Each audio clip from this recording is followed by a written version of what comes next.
ETV YouTube channels లో మీ వ్యాపార ప్రకటనల కోసం ఈ నంబర్కి కాల్ చేయండి. రాబోయి చందమామ. చూడు మీ నాన్న చేసిన పని. ఎప్పుడు ఏదో ఒక ప్రాబ్లం తెచ్చి పెడుతూనే ఉంటాడు. అసలు ఆ రుద్రాణిని తెచ్చి ప్రాబ్లమ్స్ తెచ్చిందే మీ నాన్న. నువ్వు కడుపులో ఉన్నప్పుడు ఆ రుద్రాణి మాటలు నమ్మి నన్ను నిన్ను ఇద్దరిని బాధ పెట్టాడు. నువ్వు పుట్టిన తర్వాత ఎంత ఫైట్ చేయాల్సి వచ్చిందో తెలుసా? అంతా బాగుంది, హాయిగా ఉన్నామనుకుంటే ఇదిగో ఇక్కడికి తీసుకొచ్చి పడేశాడు మీ నాన్న. ఏదోలాగా ఇక్కడి నుంచి వెళ్ళిపోదామనుకుంటే ఇప్పుడు ఏకంగా నాకో భర్తని నీకో తండ్రిని తీసుకొచ్చి పెడతాడంట. అసలు మీ నాన్న చేసే పనులకి నన్నేం చేయమంటావు?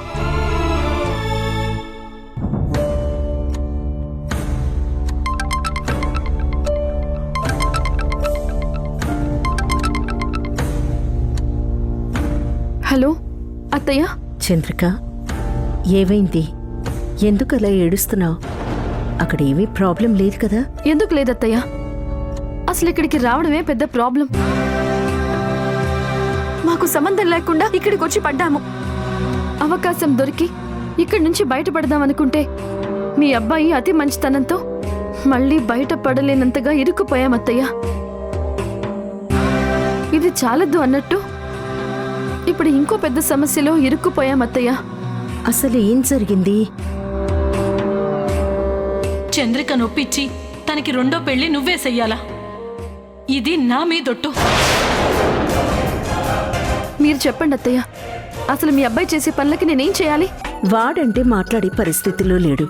ఆ అవకాశం ఇవ్వకుండా ఆవిడ ప్రామిస్ చేయించుకుంది. నువ్వు బాధలో భరత్ని తిట్టుకుంటున్నావే కానీ నువ్వేం చేయగలవో అసలు ఆలోచిస్తున్నావా? నేనేం చేస్తానత్తయ్యా? ఇక్కడ నా మాట వినేదెవరు?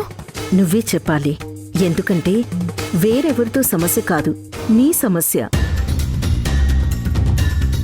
భరత్ ఎన్నిసార్లు ఇబ్బందుల్లో పడితే నువ్వు కాపాడలేదు.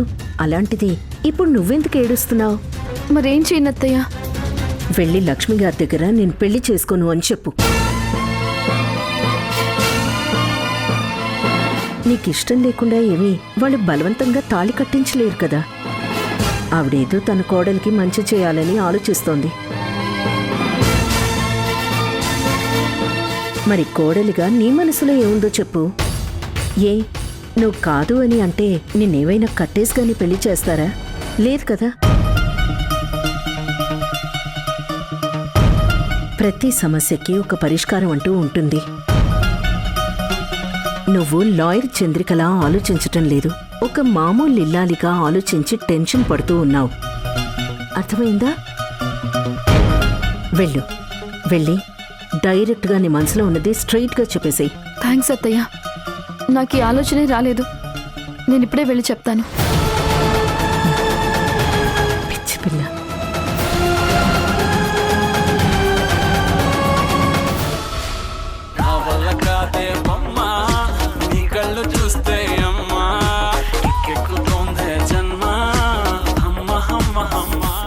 నీరజ ఇల్లారా?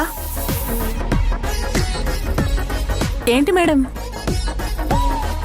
నా మొహంలో ఏదైనా తేడా కనిపిస్తుందా?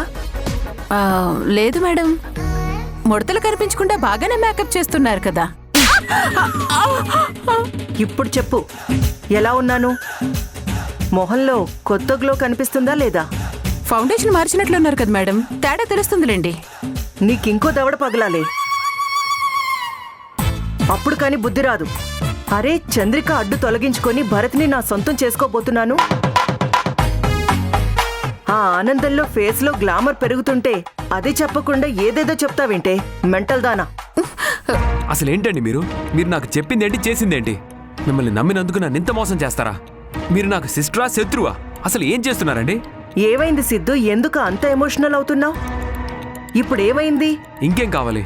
మీరు నాకు ఫేవర్ చేస్తానని చెప్పారు, కానీ వెళ్ళి చంద్రకి వేరే పెళ్లి చేయమని లక్ష్మమ్మకి చెప్పారు. ఆవిడ నిజంగానే వేరే వాళ్ళకిచ్చి పెళ్లి చేస్తే నా పరిస్థితి ఏంటి?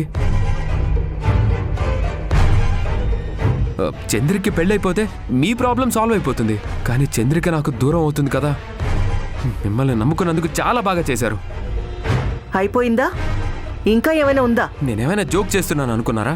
నా ప్రాబ్లం మీకు అర్థం కావడం లేదా? నీకే పరిస్థితి అర్థం కాలేదు, అందుకే ఇంత ఆవేశపడుతున్నావు. లక్ష్మి గారికి నేను కరెక్ట్గానే చెప్పాను. ముందు ఆవిడ మనసులో చంద్రికకి రెండో పెళ్లి చెయ్యాలి అనే ఆలోచన వచ్చేలా చెయ్యాలి. అంతేకాని సరాసరి పోయి సిద్ధు మీ కోడల్ని ఇష్టపడుతున్నాడు, తనను పెళ్లి చేసుకుంటాడు అని చెప్పాలా?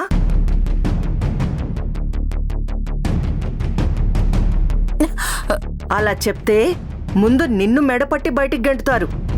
వాళ్ళంతటా వాళ్ళకి కోడలికి రెండో పెళ్లి చెయ్యాలనే ఆలోచన వచ్చాక ఆ తర్వాత మెల్లగా నిన్ను ఫ్రేమ్లోకి తీసుకుని రావాలి. మరి ఈలోగా వాళ్ళు నిజంగానే వేరే సంబంధం చూస్తే? ఎవరొస్తారు? వచ్చినా వాళ్ళని చెడగొట్టి పంపించడం పెద్ద కష్టమా?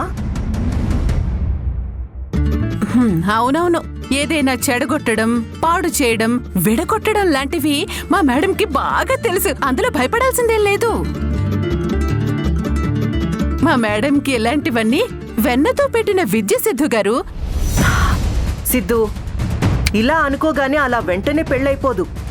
పైగా మొగుడు పోయి పాప ఉన్న ఆడదాన్ని పెళ్లి చేసుకోవడానికి అంత తొందరగా ఎవ్వరూ ముందుకు రారు. పెళ్లి కావడం లేదని వాళ్ళు బాధపడే టైంలో అప్పుడు నిన్ను ఎంటర్ చేసి నువ్వు ఎంతో మంచోడివని బిల్డప్ ఇచ్చి అప్పుడు నీకు చంద్రికకి పెళ్లి చేస్తాను. అంతేనంటావా? అబ్బా, నేను చెప్తున్నాను కదా సిద్ధు, ఈలోగా నువ్వు పిచ్చి పిచ్చి పనులు చేసి లక్ష్మి గారి దగ్గర బ్యాడ్ అవ్వకు. చెప్పింది అర్థమైందా? చూడు సిద్ధు, నేను మాటిస్తున్నాను కదా, నీ పెళ్లి చేసే బాధ్యత నాది. నన్ను నమ్ము.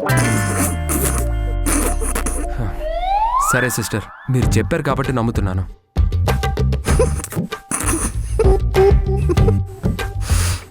ఎందుకే ఇప్పుడు నవ్వుతున్నావు? అసలే వాడు టెన్షన్తో చచ్చిపోతుంటే వాడి ముందు నవ్వుతావా? నీకేమైనా పిచ్చా? అది కాదు మేడం, పెళ్లి కోసం నానా తంటాలు పడే మీరు ఆ సిద్ధుకి పెళ్లి చేస్తానంటుంటే నాకు నవ్వు తనక నచ్చేస్తుంది అనుకోండి. ఇది ఎలా ఉందంటే, బొట్టు లేని బోడమ్మకి దండం పెడితే కలకాలం నాలాగే ఉండందట. అలా ఉంది. చంపేస్తాను, పోవతలకి.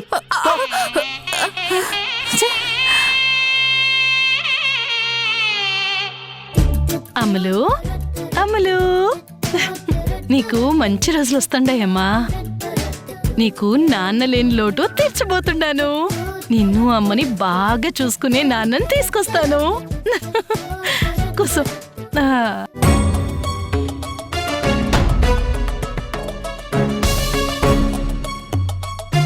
చంద్రిక, రాయమ్మి, ఏం దాడినే నిలబడ్డావు?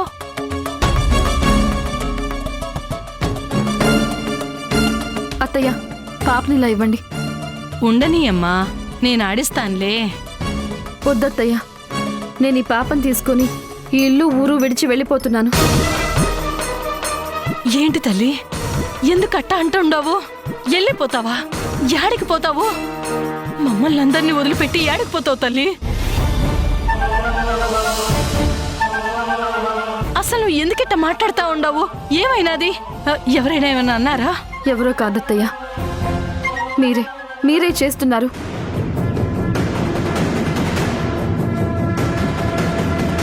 నేనేం చేసినానమ్మీ? ఏం చేశారో మీకు తెలీదా? నేనెవరిని? మీకు కోడల్ని. ఈ ఇంట్లో నన్ను మీకు కూతురుగా చూసుకున్నారు కదా. ఏ నిర్ణయమైనా నన్ను అడగకుండా, నాకు తెలియకుండా తీసుకోరు కదా. అలాంటిది నాకు రెండో పెళ్లి చేయాలి అనే నిర్ణయం ఎలా తీసుకున్నారత్తయ్య? ఓ, భరత్ పాప అప్పుడే నీతో మాట్లాడినాడా? అంత ఈజీగా ఎలా అంటున్నారత్తయ్య? ఇది నా సమస్య. అసలు నా మనసులో ఏముందో తెలుసుకోకుండా అలా ఎలా నిర్ణయం తీసుకుంటారు? అసలు నేను పెళ్లి చేసుకుంటానని ఎలా అనుకున్నారు? నేనేం చేసినా అంతా నీ మంచి కోరే చేస్తాను కదమ్మా. నీ జీవితం ఇట్ట అవటం నాకు నచ్చలేదమ్మా. ఆ దేవుడు చిన్న చూపు చూసినాడని జీవితాంతం ఇట్ట బాధపడతా ఉంటావా చెప్పు? అందుకని నా పెళ్లి గురించి మీ పాటికి మీరు నిర్ణయం తీసుకుంటారా? మాటైనా అడిగారా అత్తయ్య? సరేనమ్మా, నిన్ను అడగకుండా నిర్ణయం తీసుకోవటం నా తప్పే. ఇప్పుడు అడుగుతున్నాను, చెప్పు, ఏమంటావు? నాకిష్టం లేదత్తయ్య, నాకిష్టం లేదత్తయ్య, నాకిష్టం లేదత్తయ్య.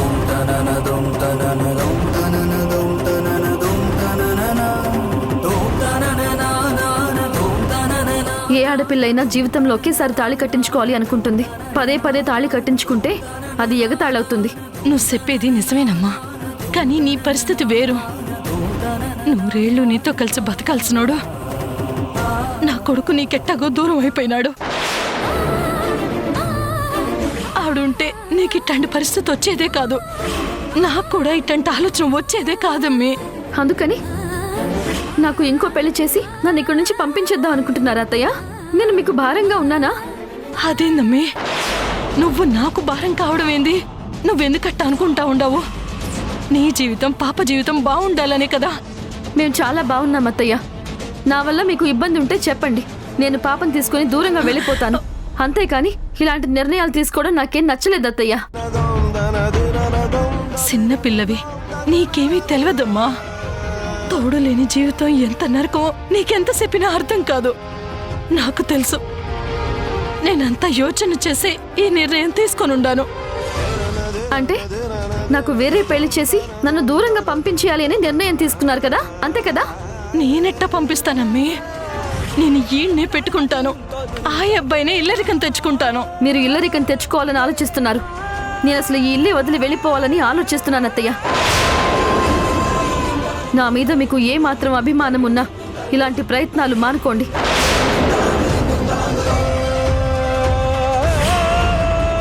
అమ్మీ చంద్రిక, చంద్రిక,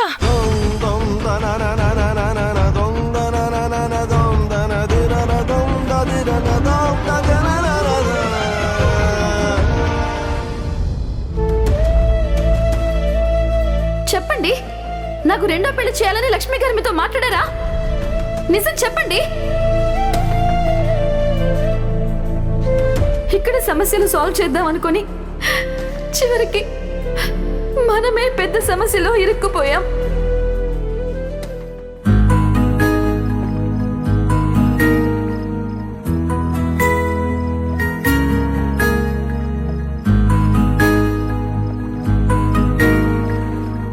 భరత్, చూడు, నీకిష్టమైన బ్లూ శారీ కట్టుకున్నాను. ఎలా ఉంది? కమాన్ భరత్, ఎందుకు నన్ను అలా దూరం పెడుతున్నావు? ఒకటి చెప్పనా, నువ్వు ఎంత కాదనుకుంటే నేనంత దగ్గరవుతూ ఉంటాను. అసలు మనల్ని ప్రేమించే మనుషులు దొరకడం అనేది మనకో వరం. ఆ విషయం నీకు తెలుసా?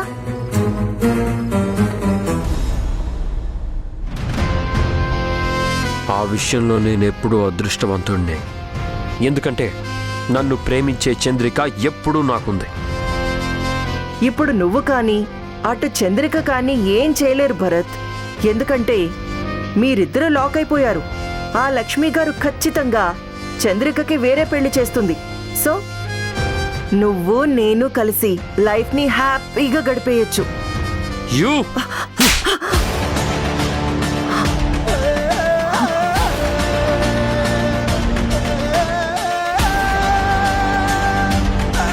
పిచ్చి పిచ్చి వేషాలు వేసావంటే పళ్ళు రాలగొడతాను. ఛాన్స్ దొరికింది కదా అని ఓవర్ యాక్షన్ చేస్తున్నావా? నరికి పోగులు పెడతాను, జాగ్రత్త. భరత్, ఏందప్ప ఇది? నీ పెళ్ళాన్ని పట్టుకుని అట్ట కొట్టేసినావేంది?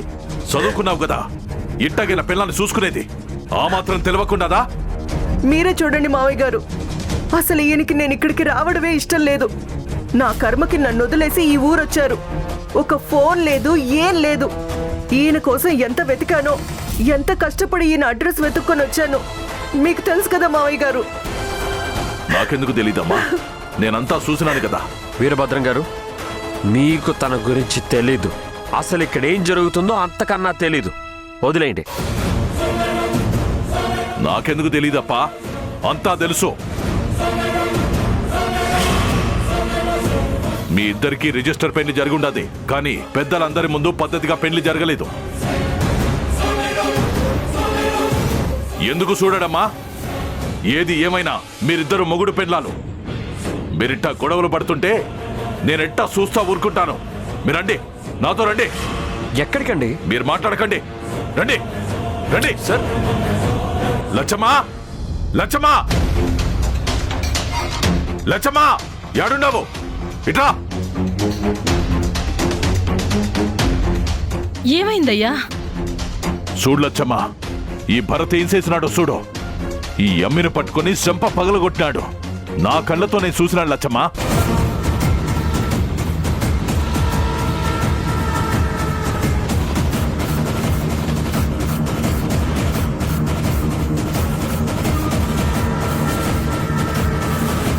ఆ ఎమ్మి ఏదైనా పరాయి పిల్ల కాదు కదా. తాళి కట్టించుకున్న భార్య సనువుగా ఉంటే తప్ప ఆ మాత్రం దానికే గోబ పగలగొట్టినాడు. ఇదేంది లచ్చమ్మా? మన ఊళ్ళో ఇట్లా చేస్తే ఊరుకుంటావా? అట్లాంటిది మన ఇంట్లోనే ఇట్లా జరుగుతుంటే ఏం చెయ్యాలా?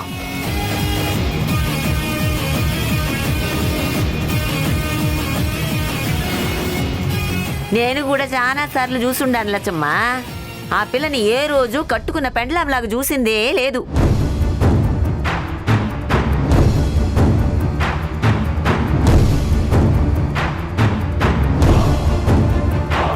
ఎప్పుడూ చిర్రు బుర్రులాడుతానే ఉంటాడు. ఎందుకో మరి తెలవదు.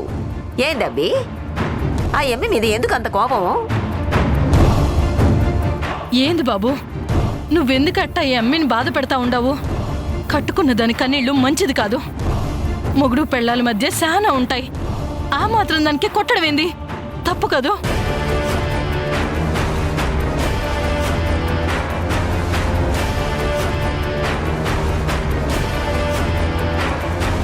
అసలు ఇదంతా కాదప్పా.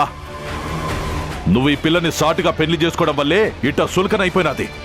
ఇదిగో ఇప్పుడే ఈడ్నే మా అందరి ముందు ఆ పిల్ల మెళ్ళో తాళి కట్టు.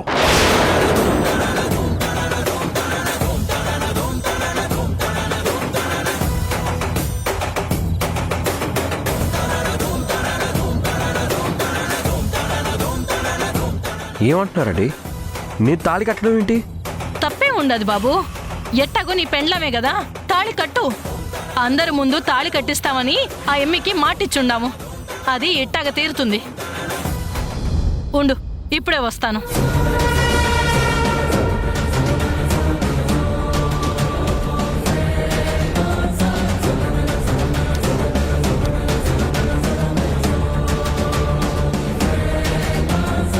ఇదిగో బాబు, తాళి కట్టు. అమ్మా, ఏంటమ్మా? తాళి కట్టు.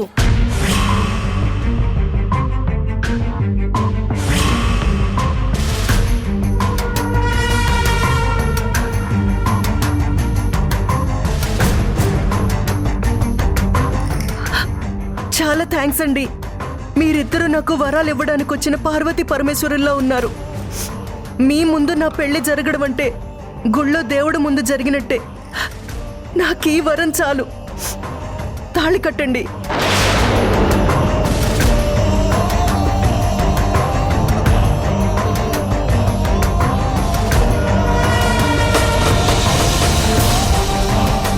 ఏందప్ప అట్టా చూస్తున్నావో? తాళి కట్టు. ఏంది బాబు అట్ట బెదిరిపోతా ఉండావు? ఎదురుగా ఉంది నీ పెండ్లమే కదా, తాళి కట్టు. తాళి కట్టండి బ్రో, ఏమవుతుంది? మహా అయితే ఇంకోసారి పెళ్ళి అవుతుంది, అంతే కదా. ఇంతమంది చెప్తుండారు కదా, తాళి కట్టప్పా.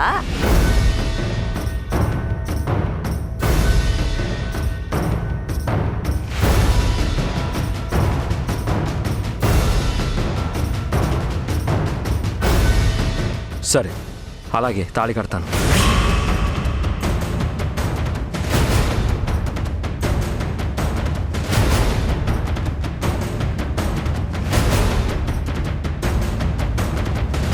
కానీ ఒక కండిషన్. ఏందప్పా అది? నేను రుద్రాణి మెడలో తాళి కట్టాలంటే చంద్రిక గారి మెడలో కూడా తాళి పడాలి.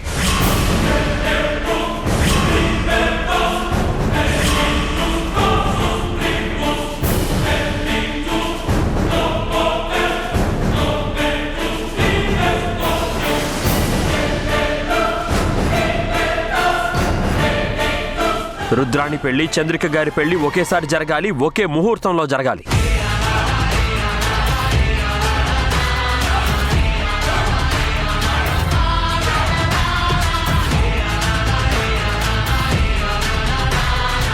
ఇదేం తప్ప? ఏం మాట్లాడుతున్నావో అర్థమవుతుందా? లక్ష్మి గారు, మీకు మాట ఇచ్చాను కదండి, బలవంతంగా మీ మీద ఒట్టు అన్నారు కదా. ఇప్పుడు నేను పెళ్లి చేసుకొని రుద్రాన్ని తీసుకొని వెళ్ళిపోతే మీకు మాట ఇచ్చిన సంగతి ఏంటి? చంద్రిక గారి పరిస్థితి ఏంటి?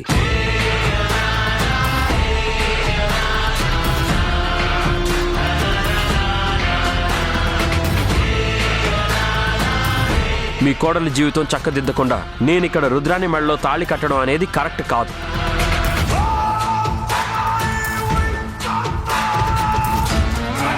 అయితే తనకు కూడా పెళ్లి జరగాలి, అప్పుడే అందరూ సంతోషంగా ఉంటాం.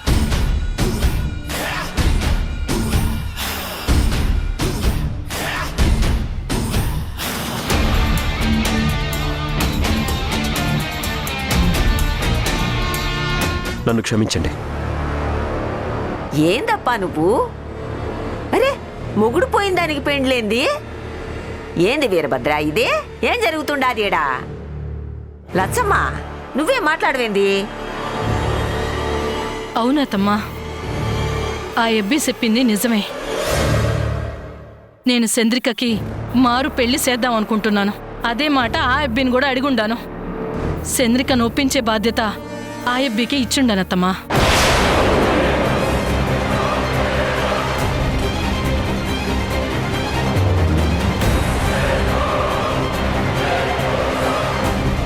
చూడండి లక్ష్మి గారు, నేను ఇక్కడున్నది 2 పర్పస్లు. 1, కౌశిక్ని చంపింది ఎవరో తెలుసుకోవడం. 2, మీ ఆస్తిని కాపాడటం. మీరు అనుకున్నట్టు ఆస్తిని కోడలి పేరు మీద మార్చటం. ఇప్పుడు నాకు ఇంకో బాధ్యత అప్పచెప్పారు. అవన్నీ పూర్తి చేయాలంటే చంద్రిక గారి పెళ్లి జరగాలి. తను ఒప్పుకొని సరే అన్నాక మీ అందరి ముందు ఈ రుద్రాన్ని మెడలో తాళి కడతాను. అప్పటిదాకా నన్ను ఎవ్వరూ ఇబ్బంది పెట్టొద్దు.